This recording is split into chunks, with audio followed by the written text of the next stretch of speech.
Bien. Donc, l'exemple qu'on vient de voir, donc c'est un exemple auquel on a appliqué différentes phases de la compilation, qui est analyse lexicale, analyse syntaxique, analyse sémantique. Donc, on a pris cette petite portion, ou bien cette instruction élémentaire d'un programme écrit en langage C pour pouvoir appliquer la compilation. Donc, on a vu la phase d'analyse lexicale, la phase de l'analyse syntaxique et la phase de l'analyse sémantique.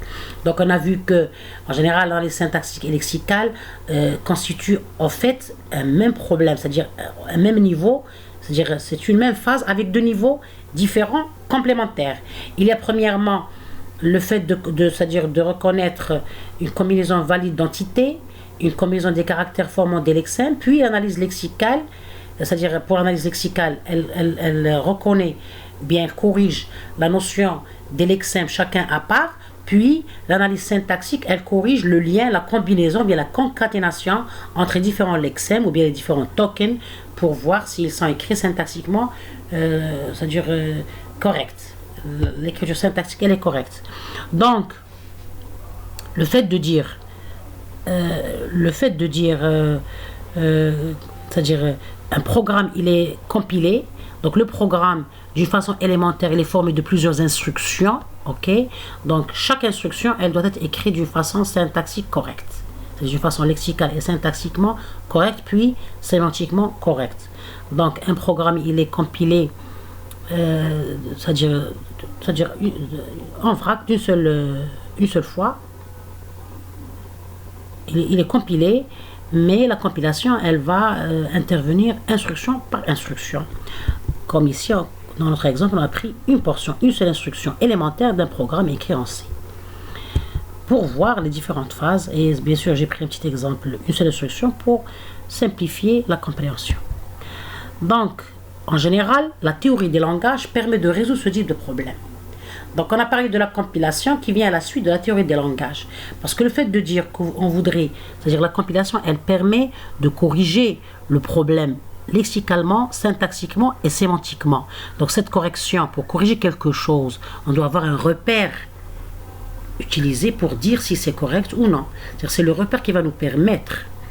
On doit revenir à un repère pour dire que c'est bon ou non. Par exemple, j'écris un mot en français pour pouvoir dire que mon mot il est écrit correctement d'une façon syntaxique. J'utilise un dictionnaire parce que le dictionnaire c'est l'ensemble des mots c'est l'ensemble de mots qui sont écrits correctement. Donc, si je trouve, c'est grâce au dictionnaire que je puisse juger si mon mot est écrit correctement ou non. À peu près, c'est la même chose concernant la théorie des langages et la compilation. La compilation, elle corrige un programme, très bien, mais en se basant sur quoi? Sur la théorie de langage. Pourquoi sur la théorie de langage? Parce que cette théorie de langage, elle va présenter la grammaire du langage utilisé dans le programme. Parce que je vais utiliser un langage de programmation écrit dans un programme, écrit dans un langage de programmation. Je voudrais compiler ce programme, le corriger. Donc pour la correction, j'ai besoin de sa grammaire, de son alphabet, etc. Donc cette grammaire, cet alphabet, ces règles qui sont utilisées dans la grammaire, ou bien les règles utilisées pour connaître les lexèmes ou bien les mots, c'est ce qui est apporté ou bien fourni par la théorie de langage. Et c'est formel parce que la théorie de langage utilise l'algèbre, qui est un axe des mathématiques. Bien, parce que je vous ai déjà dit qu'on peut nommer théorie des langages ou bien l'algèbre des langages. Bien. Donc, cela termine la première partie sur l'introduction générale à la théorie des langages. Donc, j'ai pris mon temps dans la première partie à mettre l'étudiant dans le contexte de la discipline qui est la théorie des langages, parce que c'est toujours important de se mettre dans le contexte pour pouvoir premièrement comprendre le but de la discipline ou bien de la matière, et aussi pour pouvoir choisir les bonnes références liées à cette discipline. L'étudiant voudrait utiliser des références bibliographiques pour mieux comprendre son module. Donc s'il comprend bien le contexte du module, il pourra choisir la bonne référence bibliographique liée à sa discipline ou bien à son module.